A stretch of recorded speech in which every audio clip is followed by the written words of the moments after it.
Welcome dear रॉकर्ट्स, कैसे हैं आप सभी। आज हम देखने वाले हैं ओमान की घोस्ट। दोस्तों, चार अनजान लोग जो अपनी गरीबी से जूझते हुए पैसों के लालच में गलत फैसले ले लेते हैं, जिससे वो एमएलए की बेटी को किडनैप करके उसके जरिए पैसे कमाने का सोचते हैं। लेकिन इन्हें इस बात का अंदाजा नहीं होता कि जिस लड़की को इन्होंने किडनैप किया है वो कोई आम लड़की नहीं बल्कि प्रेत आत्मा है, जिससे इनको पैसे मिले ना मिले पर इनकी जान जाना तो तय है। और किस तरह से दोस्तों ये उससे पीछा छुड़ाते हैं, ये आज हम कहानी में देखने वाले हैं। तो कहानी की शुरुआत में हम एक कपल को देखते हैं जो कि पैसों के लिए एक लड़की को किडनैप करके कार में कैद करके रखे हुए होता है, और साथ ही साथ किसी सेफ प्लेस को ढूंढ रहे होते हैं ये सभी, ताकि जब तक उन्हें किडनैपिंग के पैसे न मिल जाए तब तक वो उस लड़की को वहां सेफली रख पाए। तभी बीच रास्ते में इनके कार की डिक्की से कुछ आवाजें आती है, और वो आवाजें कोई और नहीं बल्कि वही छोटी सी बच्ची निकाल रही होती है। उसी वक्त गाड़ी से उतर के डिक्की को खोलते हैं और उस बच्चे को एक रॉड से मारकर बेहोश कर देते हैं। दोस्तों, इसके बाद ये फिर से अपने सफर पर लगे रहते हैं। और सच बोलो तो यार, ये सीन देखकर ना खून खौल उठता है, आपका भी शायद खौल उठेगा। इसी बीच इनकी नजर एक आलीशान महल पर जाती है जो कि दिखने में काफी सुंदर होता है।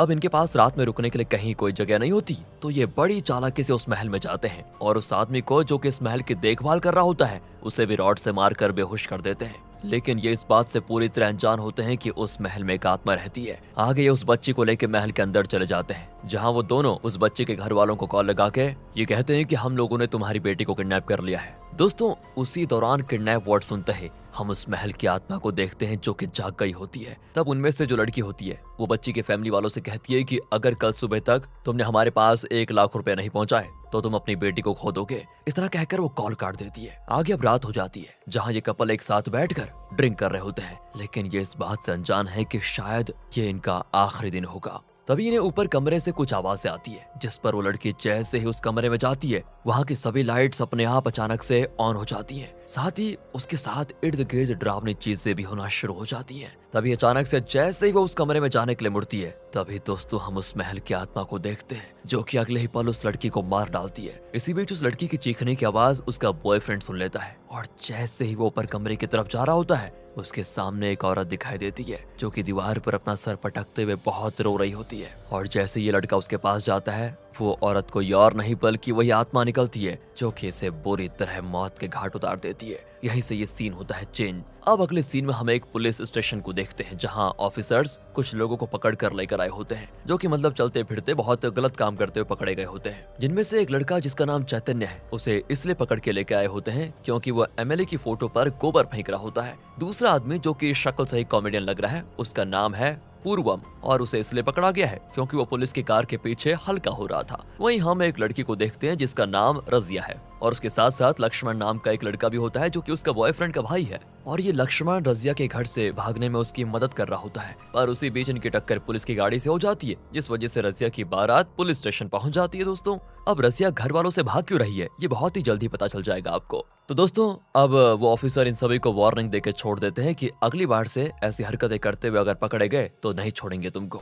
और ऐसे ही इस घटना के दौरान इन सब की यानी कि चारों की दोस्ती हो जाती है। चारों मिलकर लंच कर रहे होते हैं, जहां चैतन्य सभी को बताता है कि एमएलए और कोई नहीं उसका ही अंकल है, और ये भी बताता है कि उसकी माँ की तबीयत काफी खराब है, अगर हॉस्पिटल में टाइम पर पैसे नहीं दिए तो उसकी माँ की जान चली जाएगी। इसके चलते वो अपने अंकल के पास कुछ पैसे मांगने के लिए गया था, जहां उसके अंकल ने उसको धक्का मार के घर से बाहर निकाल दिया। और यही वजह होती है कि वो एमएलए के पोस्टर पर गोबर फेंक रहा था, जिसके एंड में चैतन्य ये भी कहता है कि मैंने गलत किया, मुझे गोबर पोस्टर पर नहीं अंकल के मुंह पर मारना चाहिए था सीधा। और फिर पूर्वम बताता है कि कैसे वो अपने पिता को देखते हुए बड़ा हुआ है, जो कि एक बहुत बड़े तांत्रिक थे, और जब वो पूर्वम को भूत भगाने वाले मंत्र बता रहे थे उनकी उस समय मौत हो गई थी, जिस वजह से तब से पूर्वम को सिर्फ आधे भूत वाले मंत्र याद होते हैं, जिससे मतलब वो कुछ देर के लिए भूतों को भगा सकता है। ये उसके पास एक शक्ति है, लेकिन कंट्रोल नहीं कर सकता उनको। साथ ही साथ वो किसी के शरीर से भूतों को निकाल भी सकता है, पर प्रॉब्लम यह है कि वो उस भूत को अपने वश में नहीं कर सकता, जिस वजह से वो भूत एक शरीर से निकलकर दूसरे शरीर में चला जाता है। और इन सभी चीजों के लिए वो अपने पिता को जिम्मेदार मानता है कि अगर उनकी मौत नहीं होती तो मुझे सब कुछ पता चल जाता।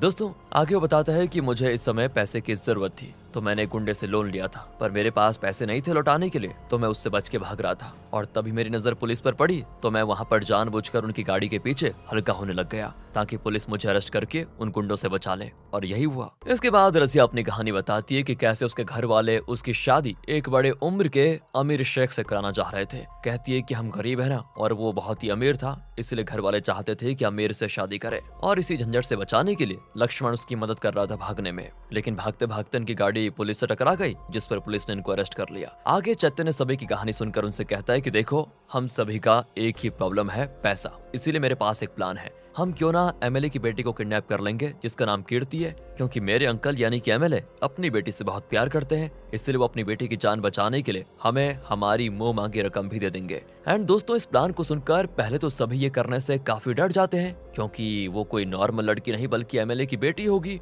पर चैतन्य सभी को बताता है कि अरे रिस्क तो लेना ही होगा, अगर सोचो हम पकड़े नहीं गए तो माला माल हो जाएंगे। इसके बाद देखो सभी उन पैसों से कितने आराम से रहेंगे। ये सुनकर दोस्तों सभी के अंदर पैसों के लिए लालच आ जाता है, और प्लान के मुताबिक ये एमएलए की बेटी को अगले कुछ घंटों में किडनैप भी कर लेते हैं। तो आगे सभी कीर्ति को किडनैप करके एक लंबा सफर तय करने के बाद जब थक जाते हैं ना, तो थोड़ी देर थकान उतारने के लिए रुक जाते हैं। तभी पूर्वम की नजर एक बोर्ड पर जाती है जिस पर पिशाचीपुरम लिखा होता है। बस दोस्तों, पिशाचीपुरम देखकर पूर्वम की जान हाथ में आ जाती है, पूरी तरह उसकी हालत खराब हो जाती है। सभी पूछते हैं कि भाई तुमने ऐसा क्या देख लिया। तब वो सभी को वापस चलने के लिए कहता है कि ये जगह हॉन्टेड है, यहाँ रास्ते में भूत दिखाई देते हैं जो सभी आने जाने वाले लोगों से लिफ्ट मांगते हैं, और जो भी उनको लिफ्ट देता है वो उसकी जान ले लेते हैं। उसकी ये बातें सुनकर सभी उस पर हंसने लग जाते हैं कि भाई क्यों मजाक कर रहा है, ऐसा कुछ नहीं होता, डरो मत, हम तुम्हारे साथ हैं। फिर ये सभी आगे बढ़ने लग जाते हैं, और दोस्तों इसके बाद पूर्वम के कहे मुताबिक उन सभी को रास्ते में भूत लिफ्ट मांगते हुए दिखाई देते हैं, जो कि एक ही जगह पर अजीब तरह से खड़े होकर लिफ्ट मांग रहे थे। और अब हंसने की बारी थी पूर्वम की। वो इन सभी पर हंसते हुए कहता है कि और हंसो मुझ पर, मैंने जब तुमसे कहा था कि यहाँ पर भूत है तो तुम लोगों ने मेरी एक नहीं सुनी, अब तो विश्वास हो गया ना मुझ पर, अब भुगतो यहाँ पर। इसी बीच इन्हें रास्ते में एक लड़का दिखाई देता है जिसका नाम आत्माराम है। दोस्तों वो इन सभी से लिफ्ट मांग रहा होता है, पर इन्हें ये लगता है कि वो कोई भूत है, इसलिए ये उसको भूत समझकर उसके ऊपर गाड़ी चढ़ाने वाले होते हैं। पर वो कैसे भी करके अपनी जान बचाते हुए साइड हो जाता है और कहता है कि अरे कैसे लोगों, लिफ्ट तो मांगी थी। यहाँ से निपटने के बाद दोस्तों ये आगे उसी महल के पास पहुंच जाते हैं जो हमें मूवी की शुरुआत में दिखाया गया था, जिसके बाद बिना कुछ सोचे ये सभी कीर्ति को लेके उस महल के अंदर चले जाते हैं और कीर्ति को एक कमरे में ले जाकर एक कुर्सी से उसके हाथ बांध देते हैं, जिस दौरान वो पूरी तरह बेहोश होती है। आगे ना जब ये सभी आपस में बातें कर रहे होते हैं कि अब क्या करना है, उसी बीच पूर्वम के मुंह से किडनैप शब्द सुनते ही उस महल की आत्मा वापस जाग जाती है दोस्तों। जिसके बाद चैतन्य और लक्ष्मण रसिया और पूर्वम से कहते हैं कि सुनो, तुम यही महल में रहकर कीर्ति का ध्यान रखना, हम दोनों एमएलए को कॉल कर आते हैं। और फिर ये दोनों उस गांव के कॉलिंग बूथ के पास जाकर वहां से एमएलए को कॉल करते हैं, क्योंकि अगर ये फोन से कॉल करेंगे तो इनके नंबर की मदद से इनको ट्रेस किया जा सकता है। जहां कॉल पर चैतन्य थोड़ी गुस्से वाली और मोटी आवाज में कहता है कि सुनो, तुम्हारी बेटी को किडनैप कर लिया है और अगर तुम उसकी जान की सलामती चाहते हो तो 10 करोड़ रुपए लेके यहाँ पहुंच जाना। ये सुनकर एमएलए की हालत खराब हो जाती है, वो काफी घबरा जाता है, अपनी बेटी के लिए नहीं, इन लोगों के लिए, क्योंकि कुछ हफ्ते पहले उसकी बेटी को एक आत्मा ने अपने वश में कर लिया था और अभी तक वो आत्मा उसके शरीर से बाहर नहीं निकली थी। मतलब दोस्तों महल में पहले से एक आत्मा है जो इन सभी को मारने के लिए काफी है, लेकिन दूसरी आत्मा भी तो है जिनको इन्होंने न्योता दे दिया है उस एमएलए की बेटी को यानी कीर्ति को किडनैप करके। पता नहीं इनका क्या होगा। अब हम देखते हैं कि कीर्ति होश में आ गई है, जहां उसकी डरावनी आवाज को सुनकर पूर्वम और रजिया उसके पास जाते हैं, पर इन्हें ये नहीं पता होता कि कीर्ति के अंदर भूत है, जिस पर पूर्वम उसे काफी तंग करता है। उसे बीच बीच में सर पर मारते हुए कहता है कि चुप चुप बैठी रहो वरना तुम्हारे साथ सही नहीं होगा, चुप रहो। दोस्तों उसे नहीं पता ये क्या कर रहा है। खैर अब उसी समय इन्हें डोर पर किसी के नॉक करने की आवाज आती है, जिस पर ये जैसे ही डोर जाकर खोलते हैं तो इनके होश उड़ जाते हैं। वहाँ कोई और नहीं बल्कि वही लड़का होता है जिसका नाम आत्माराम है, जो कि इनसे लिफ्ट मांग रहा था। और अब इन दोनों को लगता है कि वो कोई भूत है, जिस पर वो उससे दूरी बनाने लगते हैं। पर तभी वो उनसे कहता है कि अरे क्या मैं कॉल कर सकता हूँ। तब रसिया उसे अपना फोन देती है और फिर दोनों जाके खड़े हो जाते हैं। उसी वक्त दोस्तों चैतन्य और लक्ष्मण भी वहाँ पर आ जाते हैं और इन दोनों के होश उड़े देख चैतन्य इनसे पूछता है कि क्या हो गया, तुमने ऐसा मुंह क्यों बना रखा है। तभी पूर्वम अपनी उंगली उस आत्माराम की तरफ दिखाता है, जहाँ उसको देखकर चैतन्य और लक्ष्मण के भी होश उड़ जाते हैं। चारों काफी डरे हुए होते हैं, जबकि दोस्तों इनको पता ही नहीं है कि वो असली भूत है कि नहीं और असली भूत कौन है कुछ पता नहीं इनको। इसके बाद ये सभी उसी कमरे में जाते हैं जहाँ कीर्ति को रखा हुआ था और फिर एक प्लान बनाते हैं। इनका प्लान ये होता है कि आत्माराम भूत है या नहीं ये पता करना है। जहाँ पर ये कुछ कांच के टुकड़े जमीन पर बिखेर देते हैं कि अगर आत्माराम भूत नहीं होगा तो उसे कांच चुभ जाएगा, और अगर वो भूत होगा तो उसके आते ही कांच के टुकड़े खुद उसके रास्ते से हट जाएंगे। तो प्लान के मुताबिक वो आत्माराम को उसी कमरे में लेकर आते हैं जहाँ उन्होंने कांच के टुकड़े रखे होते हैं।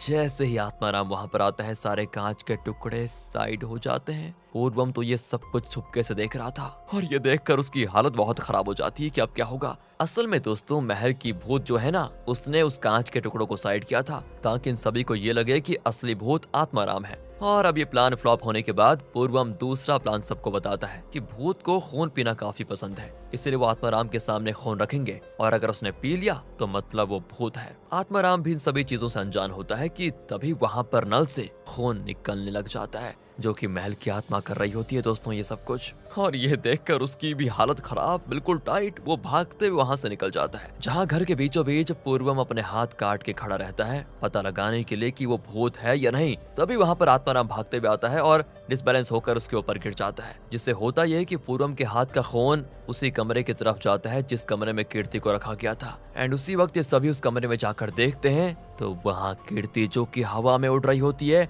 और साथ ही साथ पूर्वम के खून को पी रही थी। सभी को पता चल जाता है कि भूत आत्माराम के अंदर नहीं बल्कि कीर्ति के अंदर है दोस्तों। आगे सभी घर में यहाँ वहाँ भागने लगते हैं अपनी जान बचाने के लिए। उसी बीच कीर्ति पूर्वम को ढूंढते हुए उसको बहुत मारती है, क्योंकि जब कीर्ति के हाथ बंधे थे तो उस वक्त उसने कीर्ति को बहुत परेशान किया था। जिसके बाद ये सभी यहाँ से भागते हुए एक दूसरे से टकरा भी जाते हैं, जहाँ पूर्वम अपने पिता की राख से घर के बीचों बीच एक लाइन मार देता है और जो राख उसके पास है उसे लेकर वो हमेशा अपने साथ घूमता रहता था। और इससे होता यह है कि कीर्ति के अंदर जो भूत है वो उस लाइन को क्रॉस नहीं कर पाता। उसी बीच हम महल की आत्मा को देखते हैं जो कि कीर्ति से मिली भी होती है और उसे भी एक शरीर की जरूरत थी, इसलिए वो वहाँ पर खड़ी रजिया के शरीर को अपना शिकार बना लेती है और उसके अंदर चले जाती है। और अब दोस्तों कीर्ति और रजिया दोनों के अंदर आत्माएं हैं और अभी ये दोनों बाकी सभी के साथ बिल्कुल नॉर्मल होने का नाटक करते हैं, जिससे सभी को लगे कि इनके अंदर आत्मा है ही नहीं और मौका मिलने पर वो इन सभी को मार डाले। ये इन दोनों आत्माओं का प्लान है। दूसरी ओर हम कीर्ति के मामा को देखते हैं जो कि एक तांत्रिक के पास आया हुआ होता है,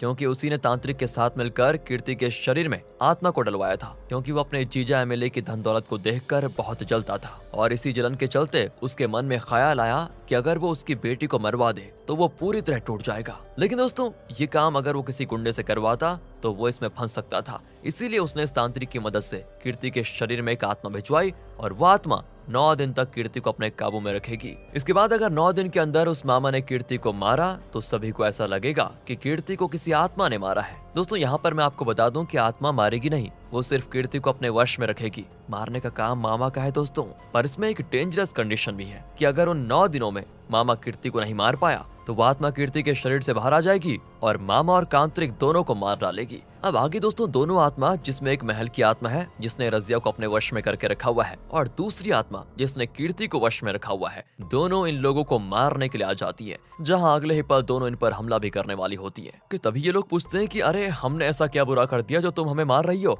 जिस पर दोस्तों महल वाली आत्मा अपनी कहानी बताती है कि ये कहानी हमारे देश के आजादी से पहले की है, जब हर तरफ ब्रिटिशर्स का राज था। तब एक दिन एक ब्रिटिशर ने मुझे किडनैप कर लिया था और अपने महल में ले जाकर कैद कर लिया, जिसके बाद उसने मेरे पिता से मेरे बदले पैसे मांगे, जिस पर मेरे पिता ने उस ब्रिटिशर को पैसे भिजवा दिए थे, लेकिन उसने मुझे आजाद करने के बजाय मुझे गन से शूट करके मार दिया, जिसके पीछे उसका मकसद ये था कि मेरे पिता अपनी पूरी जिंदगी अपनी बेटी के दुख में तड़पते रहे। लेकिन जब मैं मर गई उसके बाद मैं आत्मा बनकर वापस लौटी और उस ब्रिटिशर को मार के मैंने अपना बदला लिया और उसी दिन से ये महल खंडर हो गया। तब से मैंने फैसला कर लिया कि जो भी यहाँ पर किसी को किडनैप करेगा या उसे टॉर्चर करेगा तो उसको भी मैं उस ब्रिटिशर वाली सजा दूंगी, और तुम लोगों ने भी यही किया है कीर्ति को किडनैप करके। दोस्तों ये कहानी खत्म होते ही वो आत्मा इनको मारने वाली होती है, तभी वहाँ पर कीर्ति का मामा और वो तांत्रिक आ जाता है। और दोस्तों मामा को कीर्ति के पापा ने कहा था कि तुम पैसे लेकर जाओ और बेटी को छुड़ा कर लेकर आओ, लेकिन मामा तो तांत्रिक के साथ यहाँ पर आ गया है। बेचारे एमएलए को क्या पता कि मामा क्या करने जा रहा है। तांत्रिक आते ही दोनों आत्माओं को वश में कर लेता है, जहाँ उसका मकसद तो कीर्ति को मारना होता है, लेकिन महल वाली आत्मा ऐसा करने नहीं देती,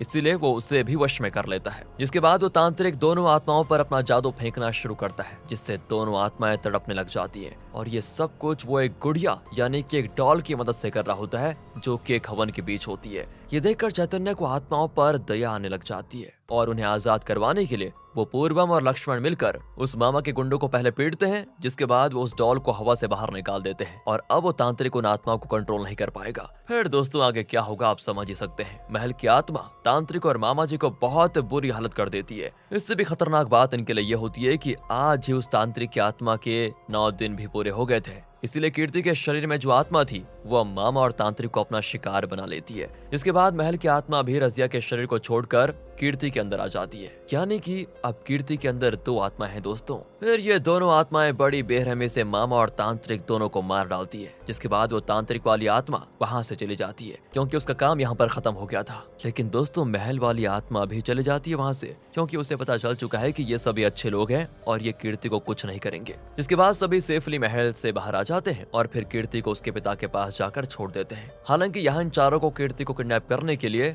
एमएलए जेल में डाल सकता था, लेकिन यहाँ इनकी किस्मत काम आ जाती है। एमएलए को इस बात का पता ही नहीं होता कि यही चारों हैं जिन्होंने कीर्ति को किडनैप किया था, और कीर्ति को भी कुछ याद नहीं था क्योंकि वो पूरे समय आत्मा के वश में थी। इसीलिए एमएलए को लगता है कि इन चारों ने कीर्ति को बचाया है और साथ ही साथ उसके शरीर से आत्मा को भी बाहर निकाला है। स्पेशली दोस्तों चैतन्य पर एमएलए बहुत खुश होता है क्योंकि उसका कीर्ति को बचाने में बहुत बड़ा योगदान था और वो उसका भांजा भी था। जिसके बाद वो कीर्ति और चैतन्य की शादी तय कर देते हैं और मूवी के एंडिंग सीन में दोनों की शादी हो जाती है, जो बड़ी जोरों शोरों से होती है। और अब फाइनली चैतन्य अमीर हो चुका है दोस्तों। इसी के साथ ये मूवी यहाँ पर खत्म होती है। बाकी अगर आपको वीडियो अच्छी लगी हो, स्टोरी अच्छी लगी हो, एक्सप्लेनेशन अच्छा लगा हो तो लाइक कीजिए, चैनल को सब्सक्राइब। मिलते हैं आपसे अगली वीडियो में, ध्यान रखेगा अपना and finally thanks for watching.